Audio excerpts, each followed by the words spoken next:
Te damos la bienvenida al podcast del libro electrónico Introducción a la Lectura Universitaria de la Universidad Olga y Manuel Ayau Cordón, UOMAC, la universidad en línea. En este libro trabajaremos los niveles de la lectura de forma progresiva desde la lectura primaria, pasando por la lectura de inspección y la lectura analítica, hasta la lectura paralela. Así lograrás leer y comprender lo que leíste, comparar y contrastar ideas. Este curso te ayudará a mejorar tus habilidades y competencias lectoras a través de sus contenidos y ejercicios. Estos contenidos han sido diseñados de acuerdo a las competencias lectoras y de comprensión que todo estudiante, al ingresar a la universidad, debe poseer. El resultado que puedes esperar al finalizar este curso es que comprendas lo que has leído y desarrolles la capacidad de utilizarlo. Introducción a la lectura universitaria. Parte 1. Dimensiones de la lectura. Capítulo 1. La lectura activa. Objetivos de la lectura. La lectura como aprendizaje. Cualquier tipo de lectura supone una acción. La acción de leer activa la mente e incrementa la inteligencia.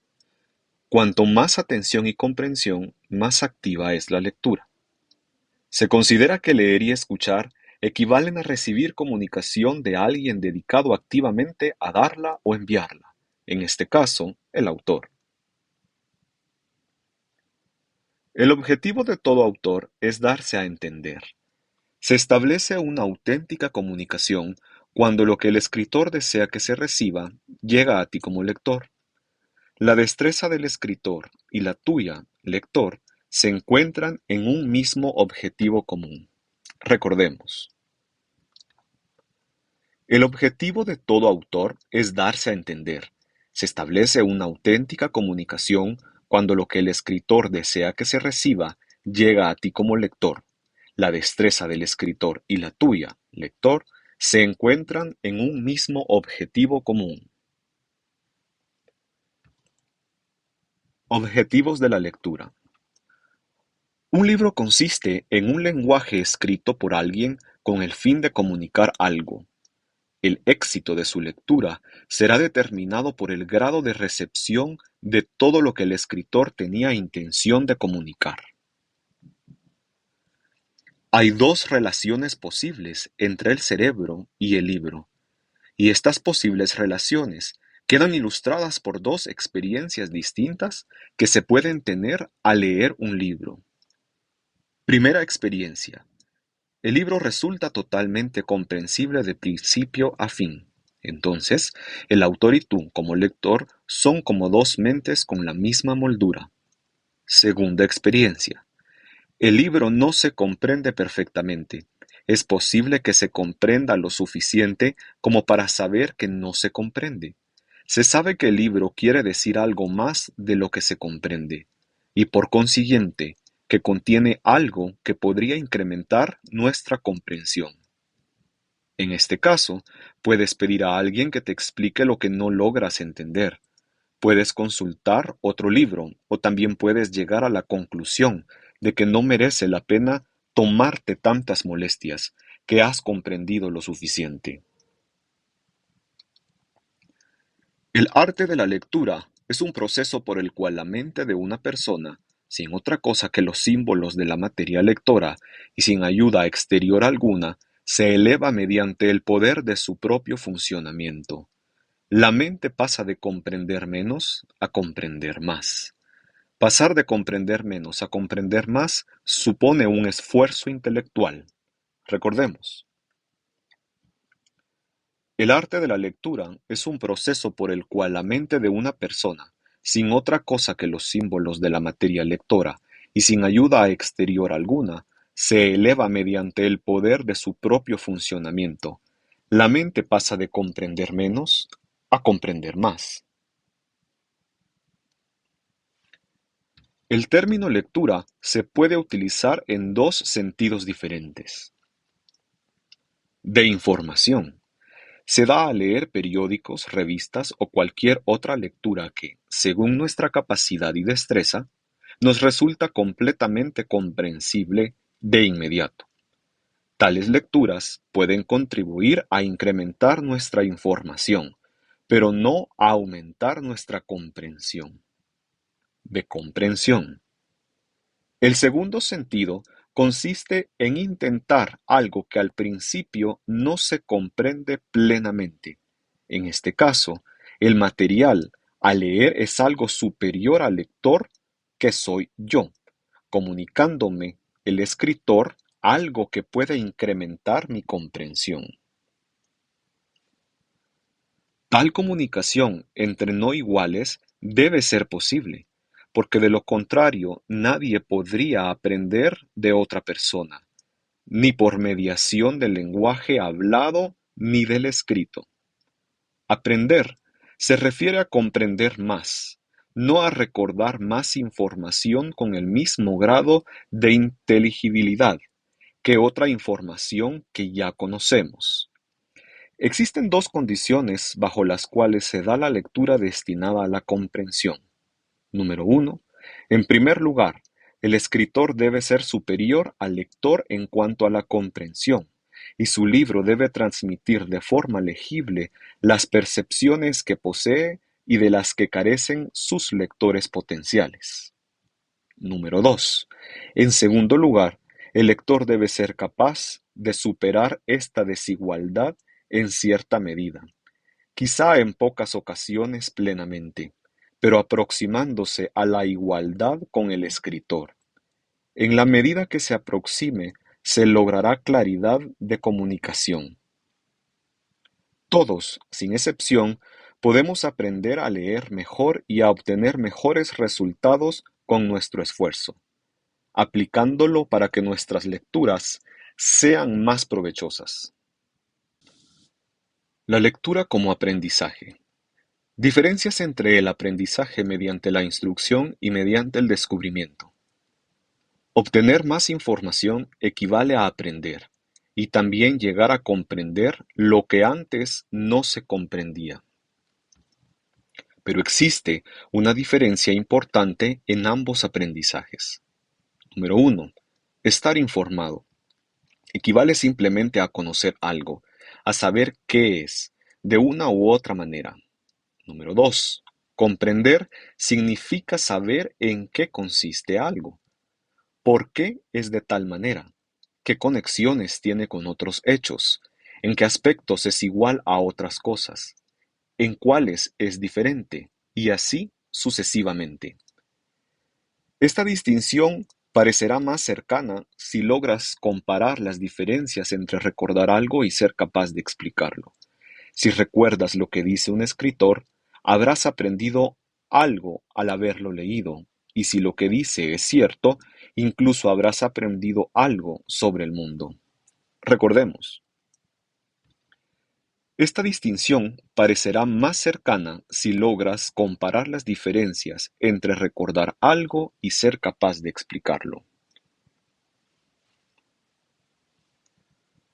Pero ya sea un hecho sobre el libro o un hecho sobre el mundo, con lo aprendido solo habrás obtenido información, si te has limitado a ejercitar la memoria, y no serás más culto.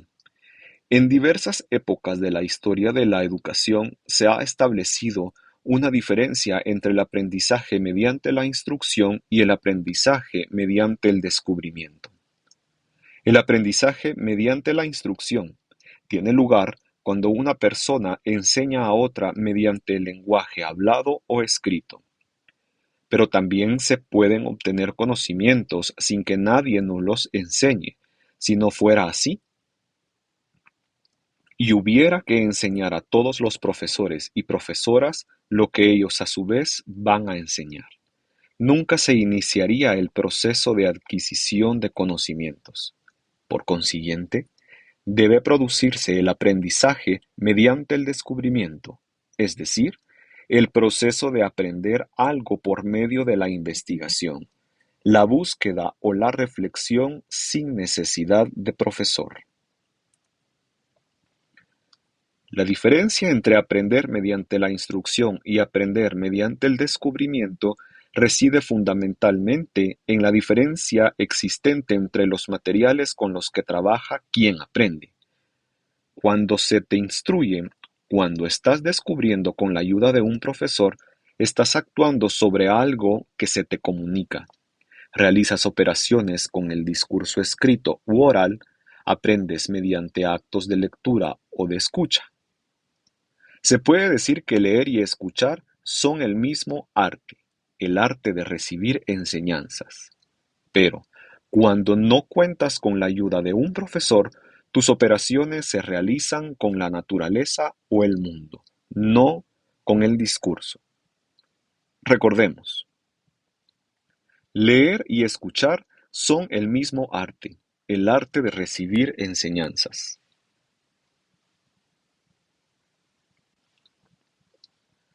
Las reglas de este tipo de aprendizaje constituyen el arte del descubrimiento sin ayuda. Si empleas la palabra lectura en sentido amplio, puedes decir que el descubrimiento, sin ayuda en sentido estricto, consiste en el arte de leer la naturaleza del mundo, al igual que la instrucción consciente en el arte de leer libros o, si incluyes la escucha, de aprender a partir del discurso oral. Recordemos, si empleas la palabra lectura en sentido amplio, puedes decir que el descubrimiento, sin ayuda en sentido estricto, consiste en el arte de leer la naturaleza del mundo, al igual que la instrucción consiste en el arte de leer libros o, si incluyes la escucha, de aprender a partir del discurso oral. Pareciera que leer y escuchar resultan actividades relativamente fáciles, que no requieren demasiados esfuerzos. Pensar constituye solo una parte de la actividad de aprender. Tienes que utilizar además los sentidos y la imaginación. Tienes que observar, recordar y construir de una forma imaginativa lo que no puede ser observado. La diferencia entre instrucción y descubrimiento, o entre descubrimiento con o sin ayuda, tiene gran importancia porque la mayoría de las personas tiene que leer sin ayuda de nadie. La lectura, al igual que el descubrimiento sin ayuda, consiste en aprender por mediación de un profesor ausente, algo que solo se puede conseguir si se sabe cómo proceder. Ejercicio 1. Instrucciones. Lee con atención la lectura y resuelve después la comprobación escogiendo la respuesta correcta. Semblanza de Eugenio Espejo. Hijo de Luis Chusig, que procedía de Cajamarca, y de Catalina Aldaz, mulata nacida en Quito, Francisco Javier Eugenio de Santa Cruz y Espejo aprendió sus primeras letras en casa de sus padres. Fue doctor de medicina, jurisprudencia y derecho canónico. Se convirtió en el eje de la vida cultural y propagador de ideas progresistas, con un considerable apoyo por parte de la aristocracia criolla. Dicho activismo en la vida cultural lo enfrentó muchas veces a las autoridades de la capital del virreinato. En 1779 publica su primera gran obra, El Nuevo Luciano de Quito, una crítica terrible a todos los problemas y deficiencias de la vida cultural en la Real Audiencia de Quito. Fue nombrado primer director de la Biblioteca Pública y escribió importantes trabajos de medicina, como las reflexiones acerca de las viruelas en 1785, investigación que se convertiría en el primer texto científico que refería a la existencia de microorganismos. Editó el primer diario de la ciudad, Primicias de la Cultura de Quito en 1792, instrumento que utilizó para demandar el reconocimiento del respeto social, sembrando, de esta manera en la sociedad quiteña, la semilla de la independencia. Se ocultó en sus escritos tras el seudónimo de El Duende. Fue encarcelado por sus actividades de denuncia continua. Después de 11 meses, lo dejaron libre.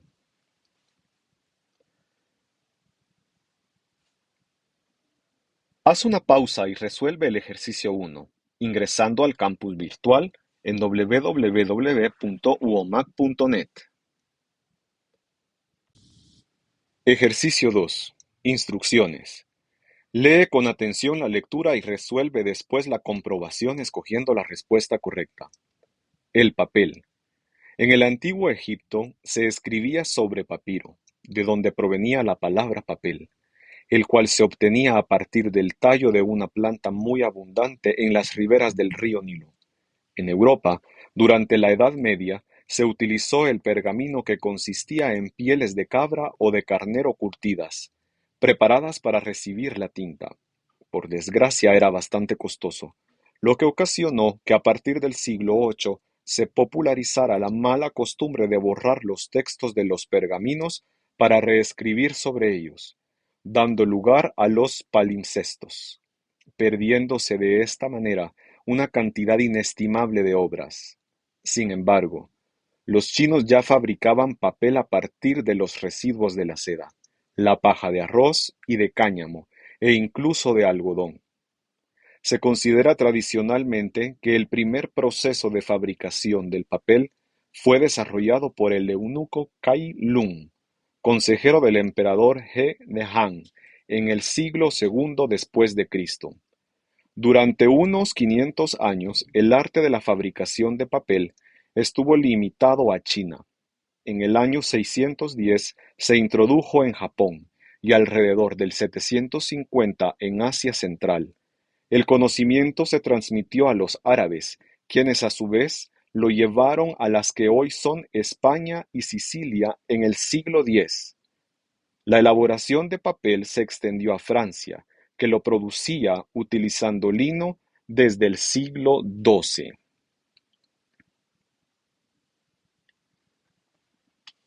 Haz una pausa y resuelve el ejercicio 2, ingresando al campus virtual en www.uomac.net.